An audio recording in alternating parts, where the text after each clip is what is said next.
En aquel tiempo, habiendo expulsado Jesús a un demonio, algunos de entre la multitud dijeron: por arte de Belcebú, el príncipe de los demonios, echa a los demonios.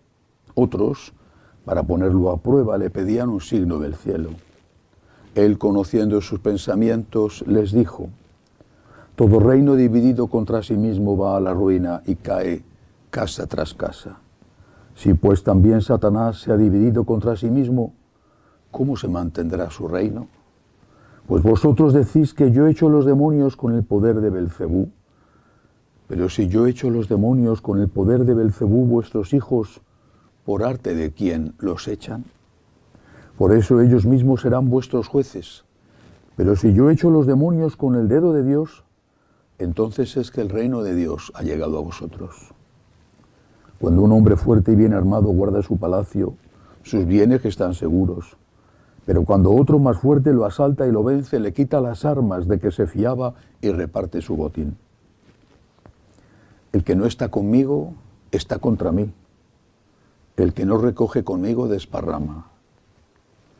Cuando el espíritu inmundo sale de un hombre, da vueltas por lugares áridos buscando un sitio para descansar, y al no encontrarlo le dice: volveré a mi casa de donde salí. Al volver se la encuentra barrida y arreglada. Entonces va y toma otros 7 espíritus peores que él y se mete a vivir allí, y el final de aquel hombre resulta peor que el principio. Palabra del Señor. Gloria a ti, Señor Jesús. Hay tantas cosas que decir, sobre las que meditar después de leer este Evangelio. La primera: el demonio existe. No es una broma, no es un cuento, no es una invención para meter miedo a los niños. El demonio existe, de verdad existe. Y si bien las posesiones diabólicas son relativamente pocas, en el sentido pleno de esa palabra, una cierta posesión diabólica la podemos estar sufriendo todos, una relativa posesión. Cuando, por ejemplo, tenemos un vicio, es un problema de adicción, es un problema que quizá tenga incluso una raíz psicológica, por supuesto, pero también es que estamos sometiéndonos al demonio. Tendremos que recibir un tratamiento médico, psíquico, psiquiátrico, vale, habrá que fortalecer la voluntad, habrá que trabajar, pero hay que rezar, porque ese demonio, el demonio de la lujuria, el demonio de la gula, el demonio de la pereza, el demonio de la envidia, el demonio de la soberbia, el demonio de la ira, ese demonio es el que está apoderándose de ti, haciéndote daño y haciéndote su esclavo. Otra enseñanza importante es cuando Jesús habla de la división y de sus consecuencias. Un reino dividido, dice, se derrumba casa tras casa. Podemos pensar que está refiriéndose no a Israel, sino, por ejemplo, a la Iglesia. Está dividida. Está dividida entre los que queremos ser fieles a la doctrina, a la palabra de Dios, a San Pablo, a 2000 años de enseñanza continua, sin desmentir nunca la enseñanza anterior.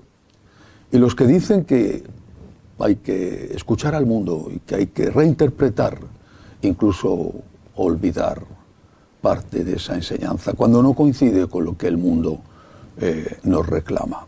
La Iglesia está dividida. Y la consecuencia, lo dice el Señor, se derrumba casa tras casa. Pero cometeríamos un error si pensáramos que estas palabras de Jesús se refieren solo a la Iglesia, que se refieren a la Iglesia actual. Porque también estamos nosotros divididos entre lo que sabemos que debemos hacer y lo que hacemos. Lo dice San Pablo.